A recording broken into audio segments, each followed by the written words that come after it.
नमस्कार दोस्तों, bloody tax के आज के बहुत ही ज़्यादा खौफनाक से बिल्कुल डरावने से एपिसोड में आप सभी लोगों का बहुत बहुत स्वागत है। दोस्तों आज आप लोगों के सामने हम जो घटना लेकर आए हैं, ये घटना सनी नाम के लड़के के साथ आज से लगभग 5 साल पहले यानी कि सन 2018 की शुरुआत में घटी थी। एक ऐसी घटना थी जिसके बारे में उसने कभी सोचा भी नहीं था कि मेरी जिंदगी में ऐसा कुछ घट जाएगा। सनी बचपन से ही बहुत सारी horror movies, horror novels, horror कहानियां पढ़ पढ़ के बड़ा हुआ था। उसे भूतिया चीजों में बहुत ही ज्यादा इंटरेस्ट था। जब कभी भी मौका मिलता सनी भूतिया चीजों को एक्सप्लोर करता। उसके हाथ में कुछ आता नहीं, इसलिए उसने कुछ अलग अलग वीडियोस देखना शुरू किया। उसने सोचा कि कुछ तो सच्चाई होगी, तभी तो लोग इतना ज्यादा इसमें इन्वॉल्व रहते हैं। देखो, अंदरूनी तरीके से उसको ऐसा लगता था कि ये सारी चीजें होती नहीं है, लेकिन फिर भी वो ये सारी चीजों को एक्सपीरियंस करना चाहता था। एक दिन की बात है, उसने किसी यूट्यूबर का एक वीडियो लगाया और उसमें उसको देखने को मिला ढेर सारे हॉरर चैलेंजेस, अलग अलग तरह के। उसने देखा ये चैलेंजेस तो बड़े इंटरेस्टिंग होते हैं यार, ऐसा करो तो भूत आते भी होंगे, क्या पता। कुछ लोग नौटंकी भी करते होंगे और कुछ लोग के सामने सही में भी आते होंगे। उसने ऐसा सोचा। उसने सोचा कि जब कभी भी मुझे मौका मिलेगा मैं ये चैलेंजेस को ट्राई जरूर करूंगा, लेकिन घर में मम्मी पापा होंगे तो ये करने से मुझे बहुत ज्यादा डांट पड़ेगी। तो जब भी मेरे मम्मी पापा घर से बाहर जाएंगे मैं ये कारनामे किया करूंगा। उसके बाद से जब कभी भी मम्मी पापा घर से बाहर जाते, ये एक नया चैलेंज अपने घर पे करता। कभी मिडनाइट मैन चैलेंज कह लो, कभी बहुत सारे चैलेंजेस है, ब्लडी मैरी है, बेबी ब्लू है, बहुत सारे चैलेंजेस तो हमने भी किए। इनफैक्ट मैं तो नाम भी भूल गया हूँ, इतना हम लोगों ने कर दिए। लगभग जितने हैं इस दुनिया में सब कर चुके हैं, और जो नहीं है मतलब जो फेमस नहीं है, हाँ। वो भी हम लोग कर चुके हैं, मतलब अलग से उनकी रिसर्च करके। तो क्या था कि ये अलग अलग चैलेंजेस करना शुरू कर दिया। कभी से कुछ ऐसा फील ही नहीं हुआ। इसने सोचा कि क्या बताते हैं यार लोग, या तो सही में होते हैं तो मैं अलग तरीके से कर रहा हूँ, गलत तरीके से कर रहा हूँ, इसलिए मेरे सामने कुछ नहीं आ रहा है। अब एक दिन की बात है भाई, आज अमावस्या की रात थी और इसका मन बहुत था कि आज ये कोई भूतिया चैलेंज करे, क्योंकि इसने ये हमेशा से सुना हुआ था कि अमावस्या की रात को भूतों को अपने पास बुलाना, उनको समन करना बहुत ज्यादा आसान होता है। किस्मत से आज की रात तकरीबन 8:30 बजे सनी के पापा के मोबाइल में एक फोन आता है। उनको उनके फ्रेंड के घर पर डिनर के लिए जाना था।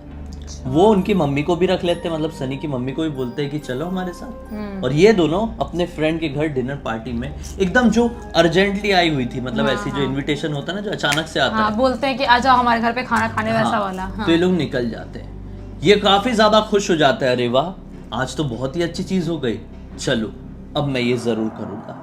अब वो घर पे बैठ जाता है। उसके मम्मी पापा ना एक्चुअली सुबह आने वाले थे, वो गए हुए थे वहां पे, खाना वाना खाए और बातचीत में थोड़ा टाइम हो गया।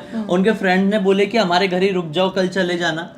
तो सनी को फोन करके बोल दिए कि देख बेटा हम कल आएंगे, तू आज आराम से सो जा, खाना वाना तो खा ही लिया है तूने। अब ये सोचता है कि चलो यार अच्छा बात है, पूरा रात का टाइम है, मैं रात को अच्छे से यूटिलाइज करता हूँ। उसने उठाया Charlie Charlie game. Charlie Charlie game की इसने एक वीडियो देख रखा था, आप लोगों ने भी देखे होंगे।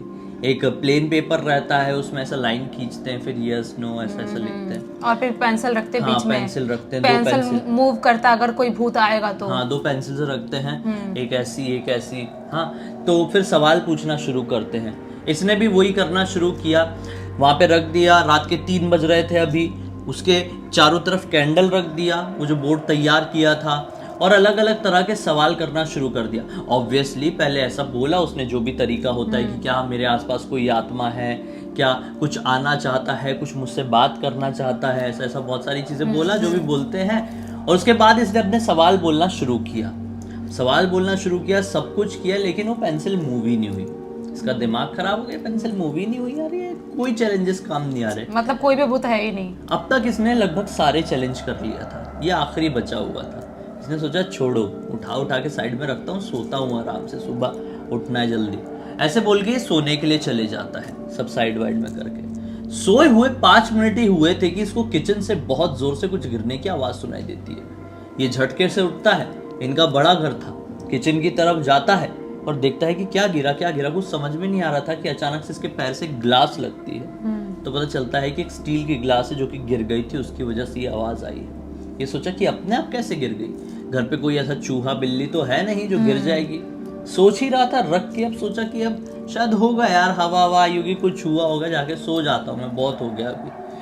ये सोने वापस से आया ही है और इस बार 2 से 3 मिनट ही बीते हैं सोए हुए कि अचानक से इसको ना इसका स्लाइडिंग वाला घर था, मतलब बेडरूम था ना, बेडरूम के बिल्कुल जहाँ पे इसका बेड लगा हुआ था उसके सामने एक स्लाइडिंग डोर था जो कि इसके बालकनी में खुलता था। वहां से कुछ खटखटाने की आवाज आई। ये घबरा के उठा। ये घर पे अकेला था और बालकनी से डायरेक्ट आने की किसी की उम्मीद ही नहीं थी। कोई कैसे बालकनी से आ सकता है? और घर भी एकदम लॉक था। तो सोचा कि मेरे घर पे कौन घुस गया, पहले से तो कोई नहीं था, किसने खटखटाया।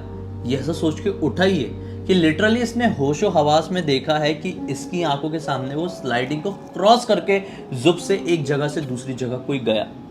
एक परछाई सी थी, पतला सा कोई था। ये घबरा गया और हिम्मत करके उठा और स्लाइडिंग से बाहर की तरफ जाके देखा तो बालकनी इतनी बड़ी भी नहीं थी कि कोई छुप जाए। बाहर कोई भी दिखाई नहीं दिया। ये हैरान था कि ये कैसे हो सकता है यार। अब ये रात भर डरने लगा। अब बड़ी मुश्किल से इसको सुबह सुबह के टाइम नींद आई और फिर सुबह सुबह मम्मी पापा आ गए तो फिर से नींद खुल गई। अब इसने सोचा मम्मी पापा को बताऊं कि नहीं बताऊं। सोचा नहीं बताता हूं क्योंकि बताऊंगा तो मुझे डांट पड़ेगी कि मैं सारी चीजें क्यों करता हूँ। सेम टू सेम चीज अगली रात को भी रिपीट हुई, लेकिन इस बार कुछ ऐसा आवाज गिरने की कुछ नहीं आई, लेकिन ये स्लाइडिंग वाली चीज जरूर हुई। मतलब एक जगह से दूसरी जगह ऐसा कोई चल के गया स्लाइडिंग को क्रॉस करके। इसने फिर से सोचा कि फिर से बताऊं क्या। हिम्मत करके अगले दिन बताना चाहा लेकिन नहीं बता पाया। अब इसकी नींद जो है वो कमजोर होना शुरू हो गई। इसको ऐसा लगने लगा कि मैं सो रहा हूँ तो कोई ऐसी चीज मेरे घर पे एंटर कर रही है। आज जाग के देखता हूँ। फिर जब भी जाग रहा था तब भी हो रहा था। मतलब ये सो रहा था तब भी हो रहा है, जाग रहा है तब भी हो रहा है। ये चीज बिगड़ती चली गई और आने वाले 15 दिनों तक ये होता रहा। और 15 दिन आते आते तक इसकी कंडीशन इतनी ज्यादा खराब हो गई कि इसे अब नींद आना पूरी तरीके से बंद हो गई। अब ये बहुत ज्यादा डरने लगा कि ये कुछ चीज है भाई जो मेरे दिमाग में हावी हो गई।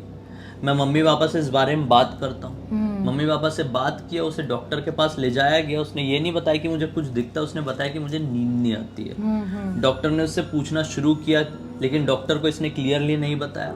अब डॉक्टर की दवाइयों से भी आराम कैसे मिलेगा इतनी इजीली, क्योंकि ये प्रॉब्लम तो कुछ और थी। मेडिकल प्रॉब्लम ये सिर्फ नींद वाली प्रॉब्लम नहीं थी ना।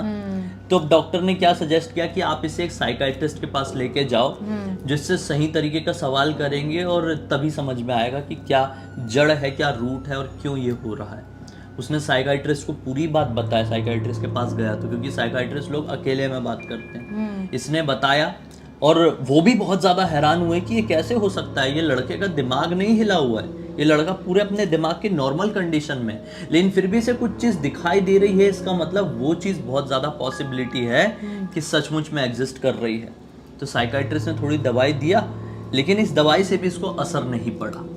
अब इसने सोचा कि अब मुझे फर्क नहीं पड़ रहा है ये सारी चीजों से, ये चीज मेरे ऊपर हावी होते जा रही है। अब मैं सोता भी हूँ तो ऐसा लगता है कोई चेस्ट में आके बैठ गया। मतलब स्लिप पैरालिसिस रिपीट होने लगा, इंसोमिया हो गया और ना जाने कौन सी प्रॉब्लम इसे क्रिएट हो गई नींद को लेकर।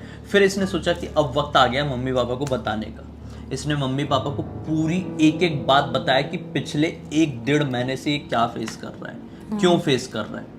इसको काफी ज्यादा डांट पड़ी और उसके बाद ये भी बोला गया तूने हमें पहले क्यों नहीं बताया। पहले बताया होता तो ये चीज शायद अब तक सॉल्व हो गई होती, क्योंकि हम समझ गए होते, हम उस हिसाब से तुझे कहीं ले गए होते, किसी से बात किए होते। किस्मत से एक इनके जानकार थे जो बहुत ही ना बड़े तांत्रिक हुआ करते थे। इनके जानकार थे और वो रियल वाले तांत्रिक थे, ऐसे नकली वाले नहीं। तो उनके पास लेके गए, उनको सारी चीजें बताया। उन्होंने बताया कि मुझे घर आना पड़ेगा आपका देखने के लिए, समझने के लिए। वो घर पे प्रवेश करते हैं और घर पे एक हवन रखवाते हैं। घर पे हवन जैसे शुरू होता है ना, वो तुरंत बोल देते हैं कि मुझे एक ऐसी दुर्गंध आ रही है जो कि एक पापी आत्मा के पास से आती है। इस घर में एक पापी आत्मा ने प्रवेश कर लिया और शायद वो इसलिए प्रवेश की है कि उसे जबरदस्ती बुलाया गया है। और जबरदस्ती बुलाने के बाद उसे विदा नहीं किया गया और वो यहाँ पर फंस कर रह गई। वो खुद यहाँ पर रहना नहीं चाहती, इसलिए वो आपके बेटे को परेशान कर रही है कि तूने मुझे बुलाया है तो अब मुझे जाने भी दे, मुझे कैद जैसा हो गया है। तो बस वो टाइम था कि उन्होंने पूछे कि कैसे विदा करना है क्या। अब उन्होंने अपनी पूरी प्रक्रिया की है अनुष्ठान की मदद से और उस शक्ति को, उस आत्मा को उस घर से विदा किए और तब जाकर सनी पूरी तरीके से नॉर्मल हो पाया। मतलब ये थी वो घटना।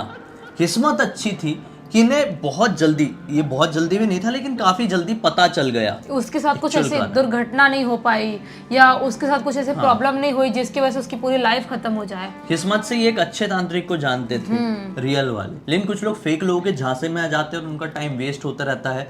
उसके बाद उनकी पर्सनल प्रॉब्लम्स भी बहुत ज्यादा बढ़ जाती है और उनकी शक्तियां भी, दूसरी एनर्जीज की शक्तियां भी बढ़ जाती है। वही तो सोचो, मतलब कि ऐसे जो छोटे मोटे चैलेंज लोग समझ के करते हैं, लोगों को लगता है कि नहीं ये फेक है, ये इसमें ये रियल हो भी नहीं सकता, लेकिन आप ना चाहते हुए भी ऐसे कोई स्पिरिट को बुला लेते हो जो आती है और आपकी लाइफ पूरी तरह से बर्बाद करके रख देती है। भाई हमने चैलेंजेस करने बंद क्यों कर दिए? यही ये रीजन तो कारण है। हमने भी बहुत कुछ फेस किए बहुत। और फिर फाइनली डिसाइड किए कि ये सारी चीजों से थोड़ी दूरी बना लेते हैं, हमेशा के लिए नहीं लेकिन कुछ सालों के लिए। और अभी ना करते हुए हमें 2 साल तो हो ही गए होंगे। 2 साल, और आप लोग भी लकीली बहुत खुश हैं। आप लोगों में से बहुत सारे लोगों ने बोला था कि आप लोग चैलेंज करने बंद कर दो, आप लोग की नॉर्मल स्टोरीज हमको अच्छी लगती है, इसलिए हमने ये कंटिन्यू किया और वो बंद कर दिया। वो कम्प्लीटली छोड़ दिए, कम्प्लीटली नहीं छोड़े, मतलब कम्प्लीटली पॉज कर दिए। कभी कभी बाहर गए कहीं पे तो कर सकते हैं, कुछ अलग मिलेगा, मौका कुछ लेकिन होगा। अपने घर को हॉर्न नहीं करना हमको वापस से। हाँ, अपने घर को नहीं करना, ये तुमने सही बोली। तो खैर यहाँ से आप लोगों को सीख मिलती है